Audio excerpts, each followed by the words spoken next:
this is how I started training crunches with a diastasis recti. So in order to train crunches when you have a diastasis recti, you have to have your transverse abdominis drive the movement.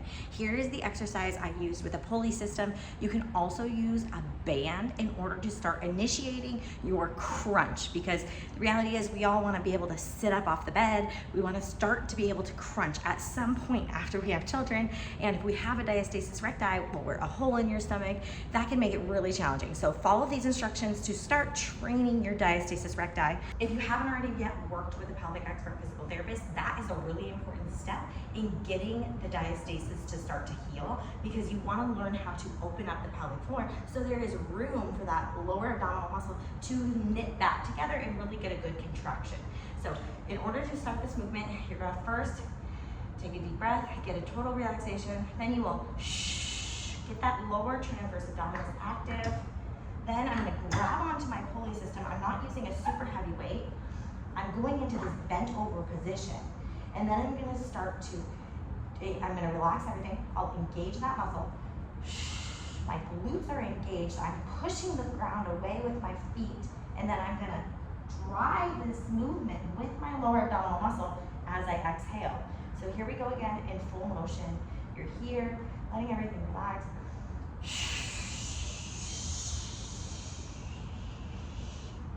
And as I come up slowly, because I want my transverse abdominis to stay active. So here we go. I'm going to do a few reps back to back so you can see what it looks like. If you can't maintain that transverse abdominis contraction, relax between every single set. If you can maintain that contraction, then this is what it looks like.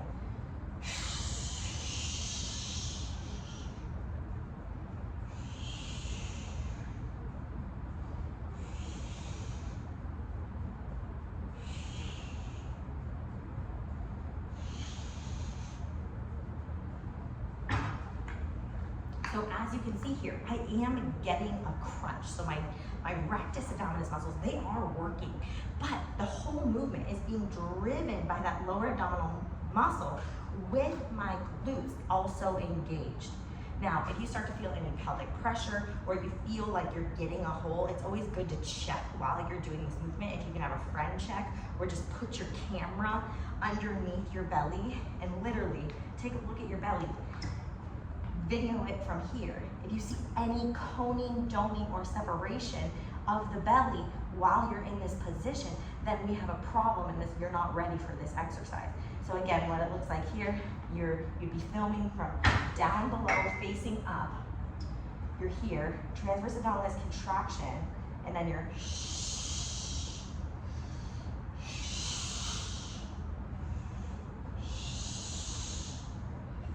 and that is truly how you are going to close your diastasis after you are wanting to start crunching again. Now, there are a million exercises, even on this channel, about what exercises to do right after you have a baby to start closing that diastasis. However, if you have that separation and you feel like you can't control it, you can't reduce it by using your lower transverse abdominis muscle, then you need to go back and start doing some of those low-key exercises, really isolating the transverse abdominis. Now, the magic comes when you are able to actually relax your pelvic floor and then contract the transverse abdominis. So as I contract the transverse abdominis, yes, I get some overflow into the pelvic floor. I can feel my pelvic floor contracting a little bit. And then I fight that movement. I try to say, okay, can I relax the pelvic floor? Can I get that pelvic floor open just a little bit more as I'm maintaining that contraction? So you're not seeing my glutes squeeze as I do a transverse abdominis contraction. So I'm here, transverse abdominis contraction. You don't see my glutes turn on at all. And as I'm here, I'm trying to relax my anus, open my anus as I maintain this lower transverse abdominis contraction. What that's doing for your intra-abdominal pressure is it's allowing your pressure to also go into the pelvic floor. So if your pelvic floor is really tight and you're squeezing everything in the pelvic floor and then you contract here, you're not going to get as good, as tight-knit of a contraction here because you're working against more pressure. Think about contracting against a balloon. If the bottom is already squeezed, you can't fully squeeze it here, else it's going to be displaced. It's not going to be able to crunch as much because someone already took up the slack down in that bottom of the balloon, down in the bottom of the pelvic floor. So same holds true. That's why we want to practice. Can we activate our TA at the same time that we open our pelvic floor? Because now if we can do that contraction here, open the pelvic floor, and then go into this movement, we can start training our crunches again. We can start training, reducing the diastasis recti, getting tension back in the linea alba, hopefully closing the gap a little bit in order to truly start to heal the abdominal wall. When you heal your abdominal wall, you are healing your back. A lot of people end up having SI pain, low back pain, sciatica, because they have this diastasis recti that developed during the pregnancy itself. So we want to do everything we can to mitigate that separation. We want to mitigate and reduce the diastasis, and we want to heal the core so you can start driving all of your movement with the lower transverse abdominis muscle. Now you have men that even have diastasis recti, and they have diastasis recti because same thing, they either got beer bellies and you got pregnant, they got beer bellies, or they just, they became distended, started using more of their obliques, started using more of their rectus abdominis, and then forgot about the lower transverse abdominis muscle, or no one taught them about it.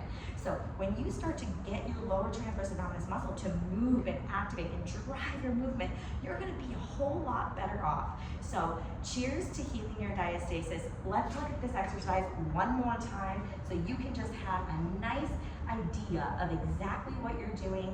So here my feet are hip width apart, my transverse abdominis is turned on. I'm trying to open and relax my pelvic floor as I stick my tailbone to the back wall, and then as I come down and crunch, all of that movement, you can see I kind of lock my lats in. So my shoulder blades are down in my back pocket, transverse abdominis is turned on, I exhale, and I do a crunch, and then I come back up, exhale. Now, I'm doing about 25 pounds here, but remember, I've been training this for a long time. So you start really, really light. Just get the range of motion. And also, like, if you start light enough, and you're using a pulley system like I am, this will actually start to hang a little bit because there won't be enough tension on it. And so that's okay. Like, just start with very light tension and then work your way up from there. Now, if you didn't have a pulley system, you could modify this. You could modify this using a resistance band.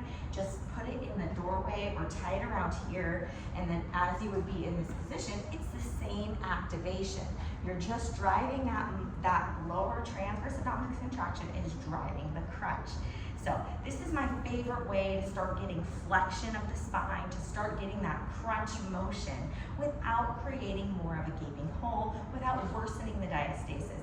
This is the best way to truly start to feel confident and comfortable with sitting up or with crunches after you have a baby and after you are healing from your diastasis recti. So for more fun facts on healing your diastasis recti, please go like and subscribe. Share this with your friends. We need to get the word out. You don't need an abdominoplasty to heal your diastasis recti. You can do simple exercises to start using the correct muscles to move your body. Because the reality is even if you get an abdominoplasty, even if you get your diastasis repaired, if you don't change your movement patterns and get that transverse abdominis to start driving movement, you're going to end up with strain across the linea alba again, even if you don't have a pregnancy. So this is just good mechanics. So, this is great for if you had an abdominal surgery. But this is just what you want to have happen. So get that transverse abdominis engaged, get that pelvic floor open just a little bit, and then be able to drive your movement, initiate the movement, feel this muscle, do the heavy lifting, do the lifting, and control the movement down and control the movement up. And then you will truly start to close, heal, and reduce the diastasis recti.